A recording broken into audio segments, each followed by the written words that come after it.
अब हम आते चैप्टर नंबर 13 के ऊपर। यहाँ पे आप देखोगे सारे इंपॉर्टेंट कॉन्सेप्ट्स के बारे में बात करी गई है एंड इसी चैप्टर में आपको कन्फेशंस, चार्जशीट और रिमांड के बारे में भी पढ़ने को मिलेगा। अभी हम स्टार्ट करेंगे सेक्शन नंबर 173 से।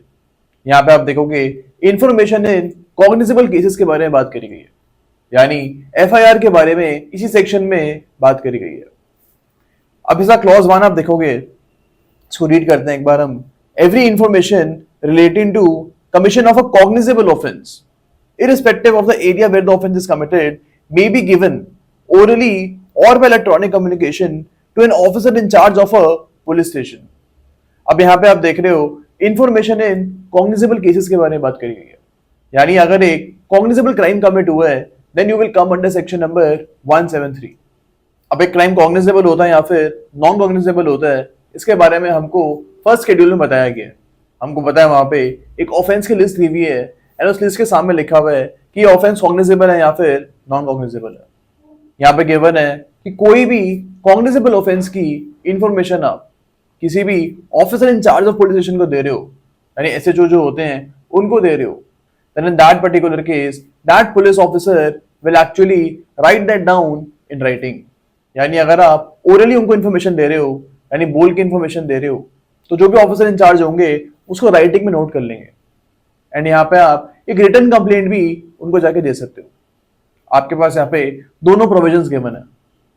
साथ ही आप ईएफआईआर भी लॉन्च करवा सकते हो एंड जो ईएफआईआर है ये आप कहीं पे भी इंडिया के किसी भी कोने में बैठ के लॉन्च करवा सकते हो।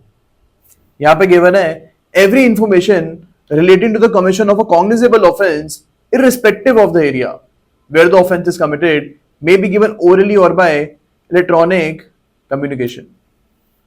तो यहाँ पे आप देख रहे हो इरिस्पेक्टिव ऑफ द एरिया के बारे में बात करी गई है। सपोज ऑफेंस कमिट हुआ है दिल्ली में, लेकिन ऑफेंस के बारे में जो इन्फॉर्मेशन है ये कोलकाता से दी जा रही है ईएफआईआर के माध्यम से। यानी सपोज इन्फॉर्मेशन को रिकॉर्ड करवा रहे हैं, वो कोलकाता में बैठे हैं एंड कोलकाता में अपने मोबाइल से या फिर कंप्यूटर से ये ईएफआईआर रिकॉर्ड करवा रहे हैं, तो यहाँ पे ये चीज अलाउड है एंड जो भी ईएफआईआर की इन्फॉर्मेशन होगी वो दिल्ली का जो पुलिस थाना है जहाँ पे ऑफेंस कमिट हुआ है वहां पे चले जाएगा। यहाँ पे आपको एक और चीज याद रखनी है कि फॉर एग्जांपल ऑफेंस कमिट हुआ है दिल्ली के पीतमपुरा के एरिया में और यहाँ पे जो विक्टिम है वो रोहिणी के पुलिस थाने में जाके एफआईआर को लॉन्च करवा रही है। ओके, अब इन दिस पर्टिकुलर केस जो रोहिणी का पुलिस थाना है उनकी जुरिसडिक्शन नहीं है इस केस में इन्वेस्टिगेशन को करने की। स्टिल यहाँ पे जो रोहिणी का पुलिस थाना है it will record that FIR. इसको हम बोलेंगे जीरो एफआईआर। अब जीरो एफआईआर की मदद से आप किसी भी थाने में जाके एफआईआर को लॉन्च करवा सकते हो एंड यहाँ पे उस थाने को एफआईआर को लॉन्च करना पड़ेगा एंड जो भी एफआईआर के डॉक्यूमेंट्स होंगे या जो भी रिलेवेंट डॉक्यूमेंट्स होंगे वो भेज दिए जाएंगे उस पुलिस थाने में जहाँ पे ऑफेंस की इन्वेस्टिगेशन होगी। यानी जो रोहिणी का पुलिस थाना है वो एफआईआर को रिकॉर्ड कर लेगा एंड इसके बाद जो भी एफआईआर की इन्फॉर्मेशन होगी ये पीतमपुरा का जो थाना है यानी वो पुलिस थाना जहाँ पे आगे जाके इन्वेस्टिगेशन होगी उनको ये रिकॉर्ड्स भेज दिए जाएंगे। ओके, तो ये जीरो एफआईआर की यहाँ पे कन्वीनियंस इंफॉर्मेंट को दी गई है एंड यहाँ पे एक और चीज गिवन है। यहाँ पे गिवन है कि सपोज जो इंफॉर्मेंट है इन्होंने जो ईएफआईआर है वो 10 दिसंबर को लॉन्च करवाई है, यानी अपने कंप्यूटर से इन्होंने 10 दिसंबर को ईएफआईआर को लॉन्च की है। अब यहाँ पे गिवन है कि विद इन 3 डेज जो पुलिस ऑफिसर होंगे उनको इस एफआईआर को रिकॉर्ड पे लेके आना पड़ेगा। आप देख सकते हो यहाँ पे सेकंड में लिखा हुआ है bye electronic communication it shall be taken on record by him on being signed with in 3 days of the person giving it. तो 3 दिन के अंदर अंदर पुलिस ऑफिसर को ईएफआईआर का रिकॉर्ड पे लेके आना पड़ेगा। एंड यहाँ पे एक और रिक्वायरमेंट आपको याद रखनी है, you have to remember that this FIR has to be signed by the person giving the FIR. यानी जो भी अभी इंफॉर्मेंट होंगे जो भी एफआईआर को यहाँ पे रिकॉर्ड करवा रहे हैं उनको एफआईआर के ऊपर सिग्नेचर्स करने पड़ेंगे, चाहे वो ईएफआईआर हो या फिर फिजिकल एफआईआर हो। तो ये चीज आपको यहाँ पे याद रखनी है with respect two clause 1 of section number 173 of BNSS. Okay, अब जो हमारी पुरानी सीआरपीसी थी अब ईएफआईआर के बारे में या फिर जीरो एफआईआर के बारे में बेयर एक्ट में कोई प्रोविजन गिवन नहीं था। ये जो प्रोविजन है सेक्शन नंबर 173 ऑफ बीएनएसएस में हमको गिवन है। It was not there under section number 154 of CrPC, जहां पे पहले एफआईआर को रिकॉर्ड किया जाता था। अब जो इसका प्रोवाइजो है, यहाँ पे एक और चीज गिवन है कि जो भी सेक्सुअल ऑफेंसेस हैं, यहाँ पे कुछ सेक्सुअल ऑफेंसेस की हमको लिस्ट दी हुई है। प्राइमरीली यहाँ पे रेप ऑफेंसेस जो हैं उनके बारे में बात करी गई है। जो सेक्सुअल ऑफेंसेस की यहाँ पे लिस्ट दी हुई है, यहाँ पे अगर कोई भी इंफॉर्मेंट इस ऑफेंस के बारे में इंफॉर्मेशन देने आ रहा है, then this information has to be recorded by a women police officer, by a women police officer और any women officer. Suppose police station में कोई वुमेन पुलिस ऑफिसर मौजूद नहीं थी, लेकिन वहां पे कोई और वुमेन ऑफिसर थी, who was not a police officer but still she was a government officer। तो इन दिस पर्टिकुलर केस ये जो वुमेन ऑफिसर है ये भी इंफॉर्मेशन को रिकॉर्ड कर सकती है। ओके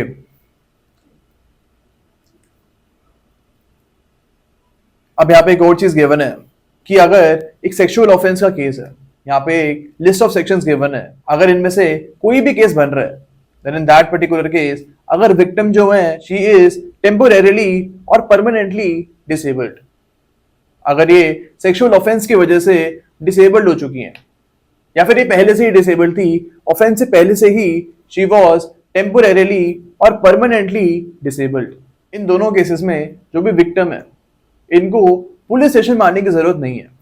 इस पर्टिकुलर केस में यहाँ पे रूल बनाया गया दैट ए विक्टिम को पुलिस थाने में आने की जरूरत नहीं है। जो ये इंफॉर्मेशन दे सकती हैं या अपने घर में बैठ के दे सकती हैं या फिर जहां पे भी इनको कन्वीनियंट लगेगा वहां पे इंफॉर्मेशन को दे सकती हैं। And in this particular case जो पुलिस ऑफिसर होंगे ये इन विक्टिम के घर पे जाके इस इंफॉर्मेशन को रिकॉर्ड करेंगे। एंड यहाँ पे ये भी गिवन है कि जो इंफॉर्मेशन रिकॉर्ड हो रही है इसकी वीडियोग्राफी भी होगी, यानी इसका रिटन रिकॉर्ड तो बनेगा ही बनेगा, लेकिन साथ में जो पूरा प्रोसेस हो रहा है इसकी वीडियो रिकॉर्डिंग भी होगी। ओके इसका जो सी पार्ट है ये बोलता है कि जो विक्टिम है इनकी स्टेटमेंट जो है सेक्शन नंबर 183 ऑफ बीएनएसएस का जो क्लॉज 6 है, यहाँ पे विक्टिम की स्टेटमेंट के बारे में बात करी गई है। तो ये जो स्टेटमेंट है ये जल्दी से जल्दी एक मजिस्ट्रेट के सामने आपको रिकॉर्ड करवानी पड़ेगी, यानी एक जुडिशियल मजिस्ट्रेट के सामने विक्टिम की जो स्टेटमेंट है वो आपको as soon as possible record करवाना पड़ेगा। एंड जो ये रूल है this is also applicable if your case lies under these sections. जो ए पार्ट में हमको सेक्शंस गिवन है, अगर आपका केस जो है इन सेक्शंस के अंदर लाई कर रहा है तभी हमारा सी पार्ट भी एप्लीकेबल होगा, यानी हर एक ऑफेंस में जो विक्टिम की स्टेटमेंट है ये रिकॉर्ड करवाना जरूरी नहीं है। ये रूल सिर्फ सेक्सुअल ऑफेंसेस की जो लिस्ट गिवन है हमें उन्हीं ऑफेंसेस के लिए गिवन है। ओके अब जिसका क्लॉज 2 है यहाँ पे गिवन है कि जो भी एफआईआर की कॉपी होगी वो इन्फॉर्मेंट को आप फ्री ऑफ कॉस्ट अवेलेबल कराओगे। अब क्लॉज 3 के ऊपर हम आते हैं, यहाँ पे गिवन है प्रीलिमिनरी इंक्वायरी के बारे में, यानी फॉर एग्जांपल एक इन्फॉर्मेंट आ रहा है पुलिस ऑफिसर के सामने एफआईआर को रिकॉर्ड करवाने के लिए। अब यहाँ पे पुलिस ऑफिसर को पता करना है कि प्राइमा फसाए केस बन रहा है या फिर नहीं बन रहा है, यानी एक प्राइमा फसाए कॉग्निजेबल केस बन रहा है या फिर नहीं बन रहा है, इसके बारे में पुलिस ऑफिसर जो है एक प्रीलिमिनरी इंक्वायरी कर सकते हैं। यानी एफआईआर को रिकॉर्ड करने से पहले एक प्रीलिमिनरी इंक्वायरी हो सकती है कि इस पर्टिकुलर केस में एक कॉग्निजेबल केस बन रहा है या फिर नहीं बन रहा है। ओके एंड यहाँ पे गिवन है that this inquiry has to be completed within 14 days. 14 days के अंदर अंदर ये इंक्वायरी खत्म होनी चाहिए। And after that the police officer has to start investigation if there exists a prima facie case. यानी अगर एक प्राइमा फेसाई केस बन रहा है तो आपको विद इन 14 डेज इन्वेस्टिगेशन को स्टार्ट करना है। अब इस प्रोविजन की वजह से जो पुलिस ऑफिसर है ये टाइम वेस्ट नहीं कर सकता है, बिकॉज यहाँ पे गिवन है कि विद इन 14 डेज ये जो इंक्वायरी है ये खत्म होनी पड़ेगी। तो हमको यहाँ पे याद रखना है कि इन्फॉर्मेशन मिलने के within 14 days of receipt of information the investigation has to be started by the police officer. Okay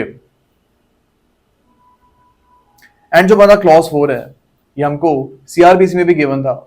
इसमें ये चीज गिवन है कि अगर एक पुलिस ऑफिसर एफआईआर का लॉन्च करने से मना कर देते हैं, यानी एक officer in charge of police station जो है ये एफआईआर का लॉन्च करने से रिफ्यूज कर देते हैं, then in that particular case जो सुपरिटेंडेंट ऑफ पुलिस है यानी जो एसपी होते हैं इनके पास आप जा सकते हो एंड इनको आप रिक्वेस्ट कर सकते हो कि यहाँ पे इस पर्टिकुलर ऑफेंस में एफआईआर को आप रिकॉर्ड करवाइए। तो सेक्शन नंबर 173 का जो क्लॉज 4 है इसमें हमको एसपी को अप्रोच करने के लिए बोला गया। लेकिन अगर फॉर एग्जांपल एसपी भी मना कर देते हैं, एसपी को भी लग रहा है कि यहाँ पे कॉग्निजेबल ऑफेंस नहीं बन रहा है, देन एफआईआर यहाँ पे लॉन्च नहीं होनी चाहिए. Then in that particular case, the informant can actually approach the judicial magistrate under section number 175 clause 3 of BNSS. यहाँ पे आप एक मैजिस्ट्रेट को अप्रोच कर सकते हो एंड अगर मैजिस्ट्रेट को लगता है कि इस पर्टिकुलर केस में एफआईआर लॉन्च होनी चाहिए एंड इन्वेस्टिगेशन स्टार्ट होनी चाहिए, देन सेक्शन नंबर 175 क्लॉज 3 में magistrate can actually ask the police officer to start investigation in the case. अब 175 के बारे में हम आगे जाके देखेंगे, बट क्लॉज 4 में हमको ये चीज यहाँ पे याद रखनी है. तो हमको सेक्शन नंबर 173 में इन चीजों के बारे में पता होना चाहिए.